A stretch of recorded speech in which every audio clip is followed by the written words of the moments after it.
Hello everyone, কেমন আছেন? আশা করি সবাই অনেক ভালো আছেন। আপনাদের দোয়া ও ভালোবাসায় আমি অনেক ভালো আছি। ভিডিওটা কি সম্পর্কে হতে চলেছে তা তো আপনারা সবাই বুঝে গিয়েছেন। আজকে চলেছি র্যাকেট কেনার উদ্দেশ্যে। শীতকাল তো চলে এসেছে, র্যাকেট না খেললে কি হয়? র্যাকেট এমন একটি জিনিস, একজনের খেলা দেখলে খেলতে ইচ্ছা করে। এই জন্য চলেছি আজ র্যাকেট কেনার উদ্দেশ্যে। আগের দিনের মতনও আজও চলেছে ল্যাম্বরগিনিতে, দেখেছেন। যাই হোক, ল্যাম্বরগিনি থেকে নেমে পড়লাম। নেমে এখন হাঁটা শুরু করলাম। আর ঢাকার মাঝে তো অনেক জামজুম। র্যাকেট এমন একটি খেলা যা এই খেলাটি শীতকালে বেশি চলে। র্যাকেট খেলতে কারই না ভালো লাগে, আপনারাই বলেন।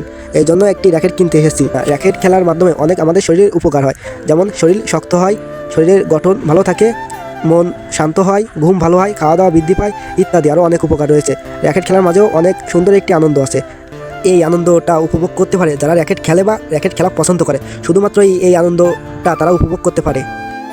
যা হোক, ছোটোখাটো একটি র্যাকেটের দোকানে চলে আসলাম। এখান থেকে এই র্যাকেটটি আমি কিনেছি।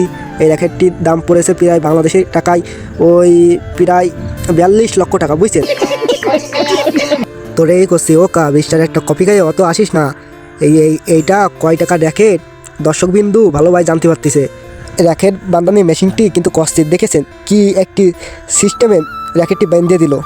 যাই হোক, আমার র্যাকেট কান ভালোভাবে বান্ধা হলো, আমি খুশি। বাড়ি যেয়ে একটু র্যাকেট খেলবো, এই জন্য আমি সেই ল্যাম্বরগিনিতে উঠে বাড়ির উদ্দেশ্যে রওনা দিয়েছি। আর ভিডিওটা দেখেছেন, মজা আছে, অনেক সুন্দর একটি ভিডিও বানিয়েছি আপনাদের শুধুমাত্র বিনোদন দেওয়ার জন্য। পরবর্তী ভিডিও দেখা হবে আপনাদের।